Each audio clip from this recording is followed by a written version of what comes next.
প্রিয় সপ্তম শ্রেণীর শিক্ষার্থীরা, শুভেচ্ছা নিও।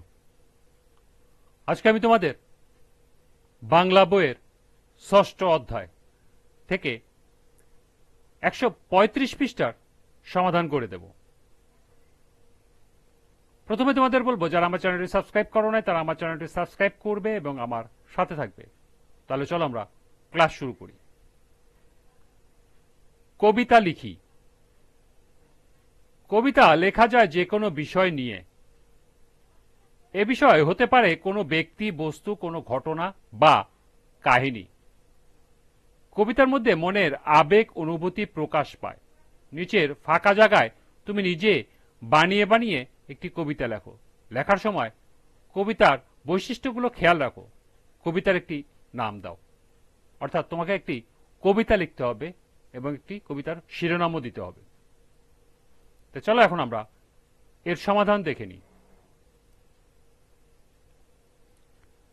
একটি নমুনা সমাধান। কবিতার নাম বর্ষা বাদল। বর্ষা এলো হাতে নিয়ে, মেঘের আস্ত ডালা, ঝমঝমিয়ে ঝরছে বাড়ি, কাঁদছে সারা বেলা। বাদল নাচে শ্রাবণ ধারায়, ঋণিক ঝিনিক তালে, ফোঁটা ফোঁটা জলকেলি মেঘের আদর গালে।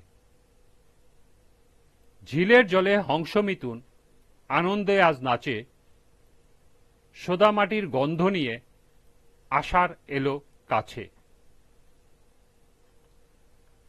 বৃষ্টি ভেজা গাছের ফাঁকে কদম ফুলের খেলা, দূর দিগন্তে কাজল আঁকে শান্ত মেঘের ভেলা।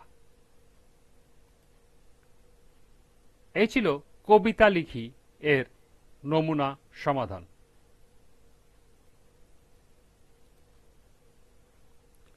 যাচাই করি।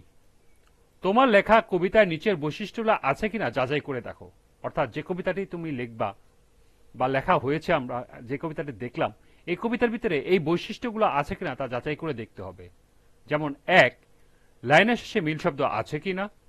2, তালে তালে পড়া যায় কিনা। 3, লাইনগুলো নির্দিষ্ট দৈর্ঘ্যের কিনা।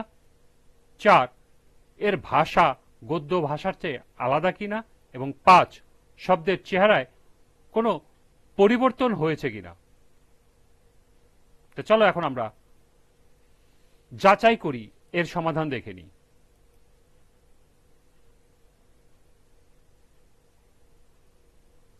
1, লাইনের শেষে মিল শব্দ আছে কিনা।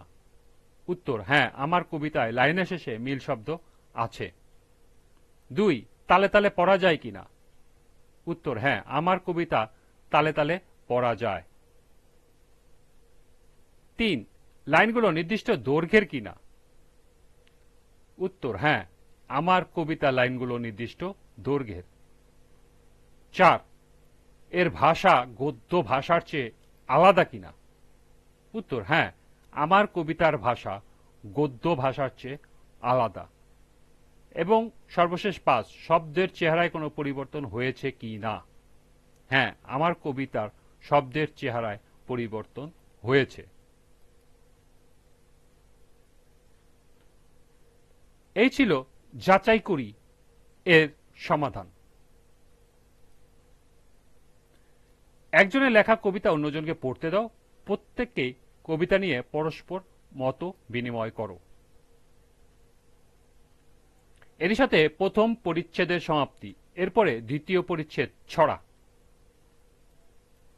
আজকের ক্লাসটি এ পর্যন্তই। পরবর্তী ক্লাসে দ্বিতীয় পরিচ্ছেদ ছড়া থেকে সমাধান করে দেব। সবাইকে আবারও বলছি, যারা আমার চ্যানেলটি সাবস্ক্রাইব করো না তারা আমার চ্যানেলটি সাবস্ক্রাইব করবে এবং আমার সাথে থাকবে। সবাইকে আবারও শুভেচ্ছা জানিয়ে আজকের মতো এখানেই বিদায় নিচ্ছি। আল্লাহ হাফেজ।